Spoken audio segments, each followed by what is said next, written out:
Bom dia, pessoal. Então, como combinado na hora anterior, a professora vai fazer a correção das atividades propostas no livro didático já, ok?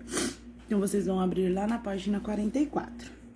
Quais são os fatores que influenciam a pressão de vapor de um líquido? Então, o fator principal que a professora colocou aqui para vocês é a temperatura, tá? Então, a temperatura que o líquido se encontra vai influenciar muito na sua pressão de vapor. 2. Quando que esse líquido atinge a temperatura de ebulição? Então, quando a sua pressão de vapor se iguala à pressão atmosférica do local. Então, quando isso acontece, o líquido entra em ebulição. 3. Dessa tabela, qual é o mais volátil? A. Por que A? Porque ele tem a maior pressão de vapor. Então, quanto maior a pressão de vapor, mais volátil um líquido vai ser, mais rápido ele vai evaporar. Na letra B, qual é o líquido que apresenta maior temperatura de ebulição? B, por quê? Porque ele tem menor pressão de vapor, ou seja, ele vai demorar mais tempo para poder evaporar. Então, sua temperatura de ebulição é maior, ok?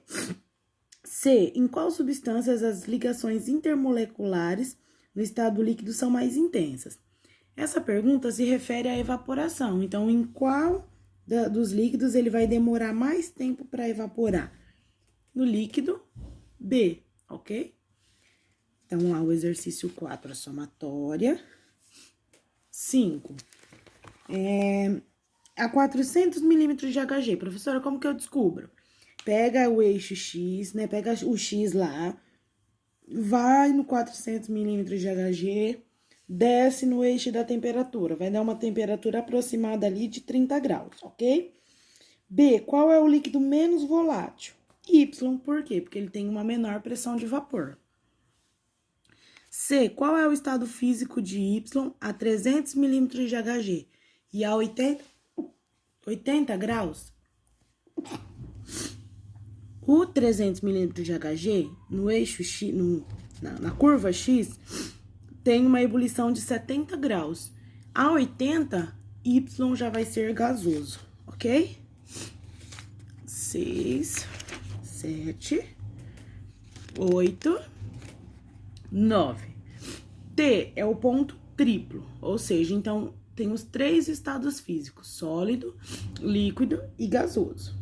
Em X eu tenho sólido e líquido, em Y, líquido e gasoso, em Z, sólido e gasoso. Essa tabelinha aqui, eu vi que a maioria dos alunos fez a tabela corretamente. O que estava errado é a solução de um molde CaCl2. Professora, por que o CaCl2 ele vai diminuir a temperatura de fusão em menos 5,8? Porque ele tem uma maior quantidade de íons. Então, como eu tenho Cl2, ele vai influenciar mais ainda nesse efeito crioscópico, então ele vai diminuir mais a temperatura de fusão, ok? Os demais da tabela, eu acredito que todos tenham conseguido, tá? Quem não conseguiu e ainda tiver alguma dúvida, manda para a professora, mas pelo que eu vi assim nas atividades, vocês realmente conseguiram realizar, com as orientações que eu fiz lá no grupo. Lá na página 55, então, o exercício 6. Alguém foi e jogou sal grosso na lesma. Qual que é o efeito crioscópico? Osmose. Então, vocês aprenderam que osmose é quando a água sai de um meio menos concentrado em direção a um meio mais concentrado. E é exatamente isso que aconteceu. A água saiu do interior das células, que era um meio pouco concentrado, e foi para o exterior, onde estava o sal grosso, que ficou muito concentrado. Então, a água fez essa movimentação pelo processo de osmose, ok? E o exercício 4, que é a tabelinha lá, vocês também conseguiram fazer, né? Professora, por que tem uma variação ali do 60,6, ele volta para o 60,4?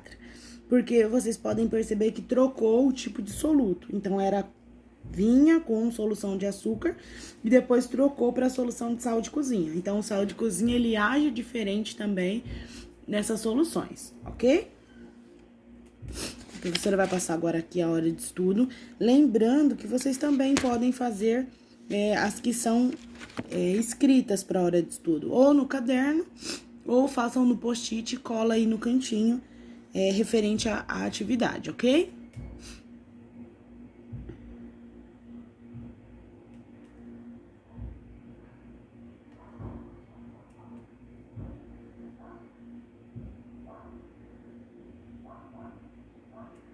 Então é isso, galera. Se alguém tiver alguma dúvida aí, manda pra professora no grupo aqui, beleza?